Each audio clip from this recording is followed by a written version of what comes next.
மக்கள் எல்லாத்துலேயுமே மாடர்னேட் ஆயிட்டு வந்துட்டுருக்கிற இந்த காலகட்டத்தில் 37,000 டிவர்ஸ் கேசஸ் இன்னும் பெண்டிங்கில் இருக்குது.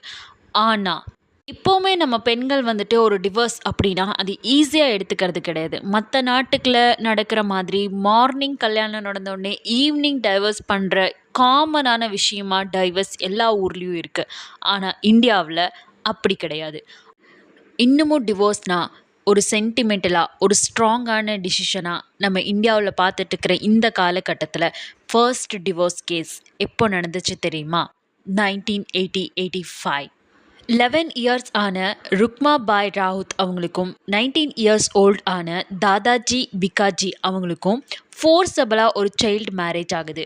ஐ மீன் ருக்மா பாய் அவங்களுக்கு படிக்கணும்னு ரொம்ப ஆசை இருக்கும். ஆனால் அவங்கள ஃபோர்ஸபிளாக தாதாஜி பிகாஜி அவங்களுக்கு கல்யாணம் பண்ணி வச்சுருவாங்க.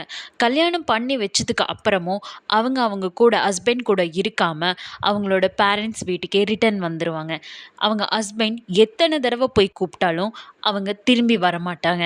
அவங்களும் திரும்பி திரும்பி போய் கூப்பிட்டு பார்ப்பாங்க. இப்படி நீங்கள் வரலைன்னா நம்ம எப்படி வாழ்கிறதுன்னு கேட்டதுக்கப்புறம் அவங்க வாழ இஷ்டம் இல்லைன்னு சொல்லுவாங்க. அதுக்கப்புறம் அவங்க கோர்ட்டில் போய் கேஸ் போட்டுருவாங்க. கோர்ட்டில் ஜட்ஜ் கேட்பாங்க, ஒன்று நீ அவங்க கூட வாழணும், உன் ஹஸ்பண்ட் கூட வாழணும், இல்லைன்னா நீ 6 months ஜெயிலில் இருக்கணும்னு கேட்பாங்க. அந்த மாதிரி ஒரு சுச்சுவேஷனில் கூட ருக்மா பாய் அவங்க நான் ஜெயிலுக்கு போகிறேன்னு சொல்லுவாங்க. அவங்களோட மைண்டில் இருந்ததெல்லாம் ஒரே ஒரு விஷயந்தான், மேற்கொண்டு படிக்கணும், மெடிசின்ஸில் ஏறணும், பெரிய டாக்டர் ஆகணுங்கிறது மட்டும்தான். அதனால அவங்க வேறு எதுலேயுமே ஃபோக்கஸ் காட்ட மாட்டாங்க. ஸோ இந்த விஷயம் பிரபலமாக மக்களால் பேசப்பட்டுச்சு. இந்த விஷயம் குவீன் விக்டோரியாவுக்கு ரீச் ஆச்சு. அவங்க கடைசியாக ஒரு ஜட்ஜ்மெண்ட் கொடுத்தாங்க.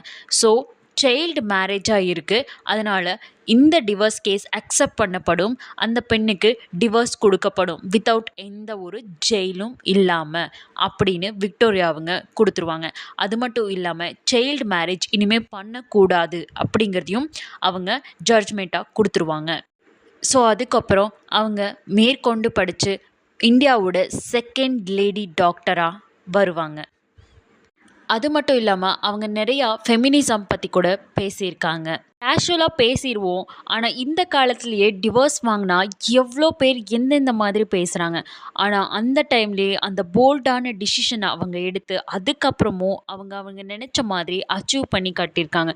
ஸோ நம்ம வந்துட்டு டிவோர்ஸ் வேணும் வேண்டாங்கிறதுல எந்த அளவுக்கு ஸ்ட்ராங்காக இருக்கமோ, அதுக்கப்புறம் நம்ம லைஃப்பில் என்ன நடக்குதுங்கிறத பற்றியும் நம்ம ஸ்ட்ராங்காக இருக்கணும்.